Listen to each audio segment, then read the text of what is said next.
Good morning, everyone. I am Krunal Rana. Currently, I am doing my internship at BBD as a backend developer, and today I am going to present the basics of blockchain technology. So, these are the contents that I have to discuss today. First is introduction, structure of blockchain, Merkle root, types of blockchain, use cases, benefits, and challenges, and the last one is the demo. So first of all, what is the blockchain technology? First, it is introduced by the Stuart Haber and Scott in 1980s, and in 2008, Satoshi Nakamoto published a Bitcoin white paper that introduced the concept of the decentralized digital currency and the blockchain technology underlying it. Okay, so it is the distributed ledger. Ledger means the list of records. Okay, so blockchain is a list, decentralized and distributed digital ledger that is used to record transactions in a secured and transparent manner.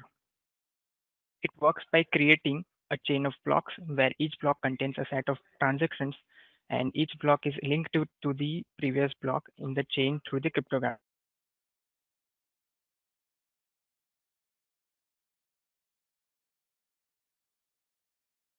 So here we see that the block n is called as a genesis block because it is the initial block.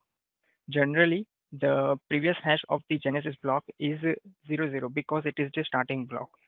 Okay, so previous hash of the starting block means genesis block is by default 00 because it doesn't have the previous block. A part of that, it will also contains the timestamp, nouns, the transaction list, Merkle root value, difficulty, etc., etc. The block hash is generated from the data contained in a block.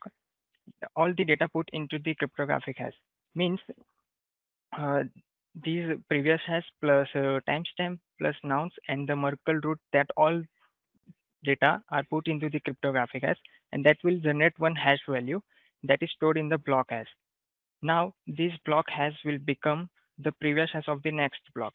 We will clearly see that block hash is linked to the previous hash. This block hash is stored in as a previous hash in the next block. That's how it will link to one block to another block, and that's how it will create the blockchain. So the structure of the blockchain contains the blocks. Blocks is a collection of transactions that have been verified and added to the blockchain. Second is the hash. The hash is a unique digital fingerprint that is generated from the data contained in a block. Okay. Then third one is the node. So nodes are nothing but the computers and the servers that are connected to the blockchain network and that are responsible for validating the transactions and adding a new blocks to the chain. Then fourth one is the consensus mechanism. So consensus mechanism is the protocol that is used to ensure that all the networks in a network, all the computers in the networks are agreed on the current state of the blockchain. This is typically achieved through a process on the mining process. Okay. Then cryptography. So cryptography is used to ensure the security and the privacy of the transactions on the blockchain. It includes the public and private keys to verify the transactions, digital signatures to ensure the authenticity of the transactions. Then nouns. The nouns is a random number that is included in the header of the block. It is also used in the process of mining. Then the Merkle root.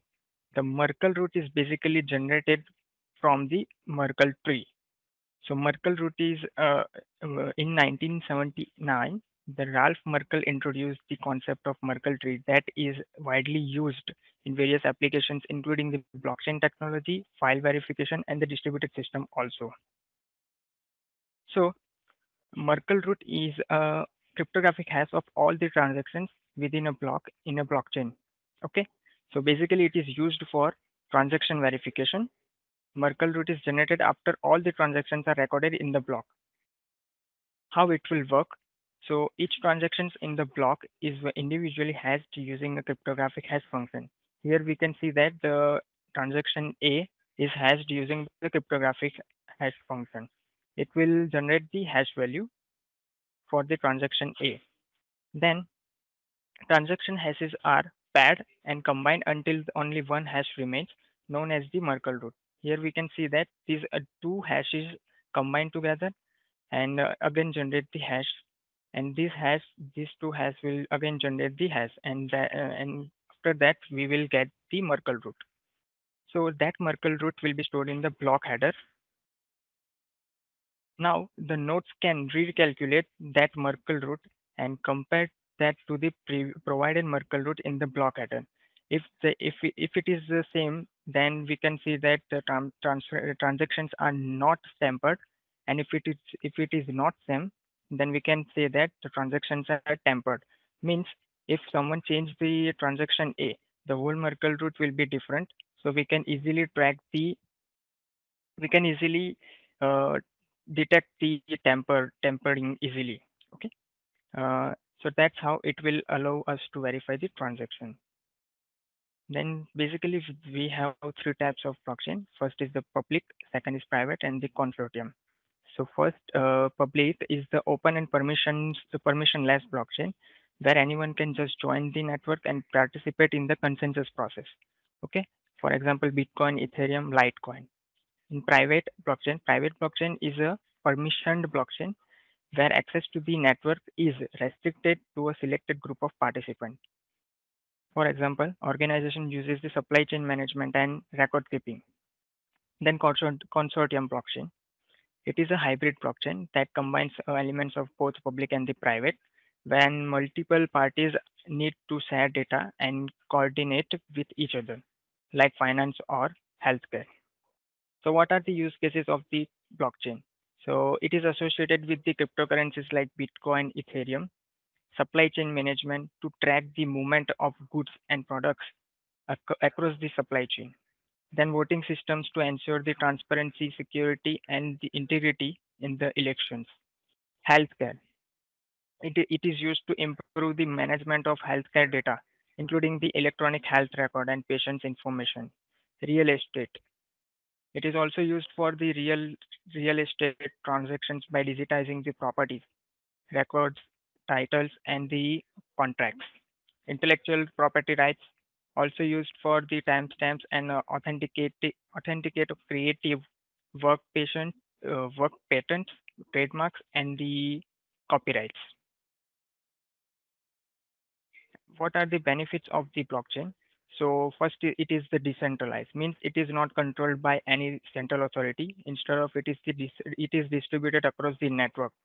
Transparency, every transactions on the networks is visible to all the participants. Then security. It is highly secure technology because uses the cryptography and the distributed consensus protocols. Then immutability. Once the data is recorded in the blockchain, it can't be altered or deleted. Then programmability. It can be used to create a smart contracts and other types of applications that can execute automatically when certain conditions are met. And trust. It also helps to build the trust between who may not know or trust each others. Then what are the challenges? First is the scalability. Blockchain struggles to handle the large volume of large volume of transactions. It will impact the speed. Then energy consumption. Proof of work can consume the more amount of energy because it will require the more computational power. And last one is the technical expertise.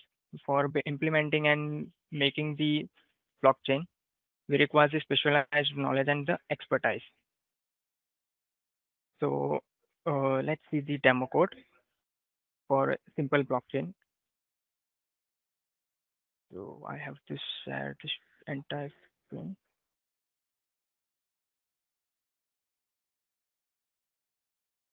Mm, it's visible.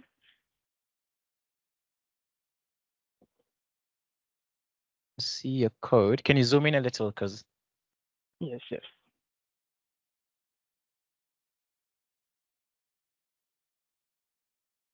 yeah, that's Oh, visible. okay. So here, this is the basic blockchain code. Here I import the SHA-256 for generating the cryptographic hash, and Merkle root that will generate the root of the Merkle root of the block. That is a class that is made by me.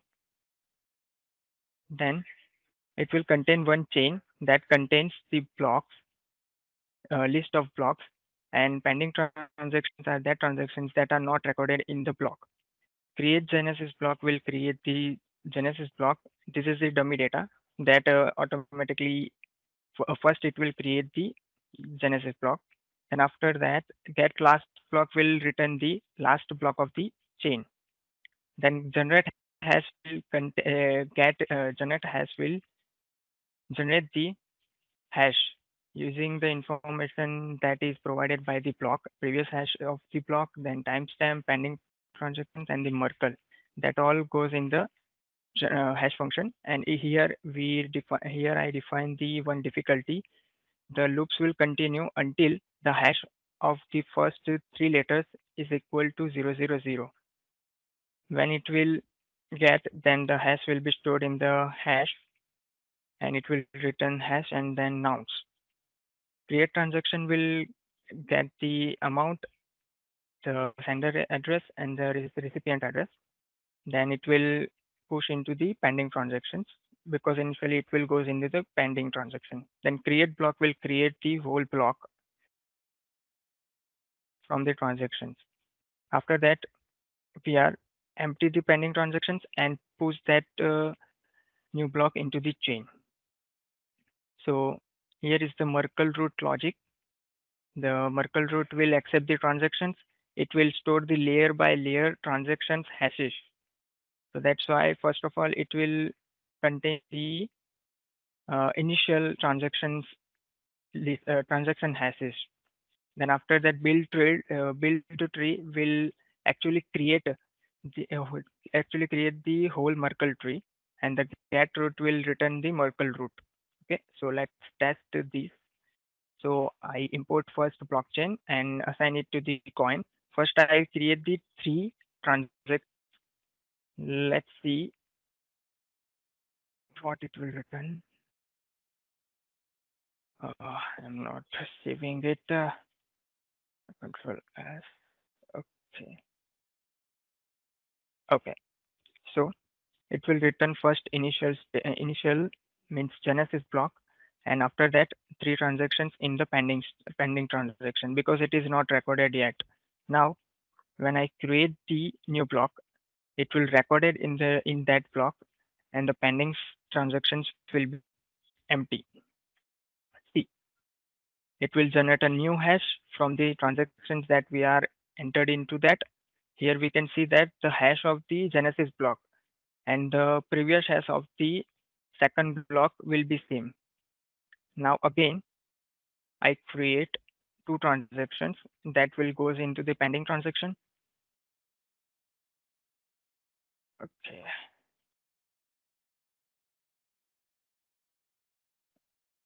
Okay. That is goes into the pending transaction. Now I again create the block. It will go into the next block. Okay. So third block is created. Now we can see that the second block hash will become the previous hash of the next block. Okay, so that's how it will connect it to the blocks. If we want to see the Merkle tree, then we have to write chain of root what Merkle tree. So it will return the hashes. See, so initially that has two transactions and the layers that is the combined values of the hashes. So that's how it will work. Let me share my presentation again. So this is the demo of simple blockchain.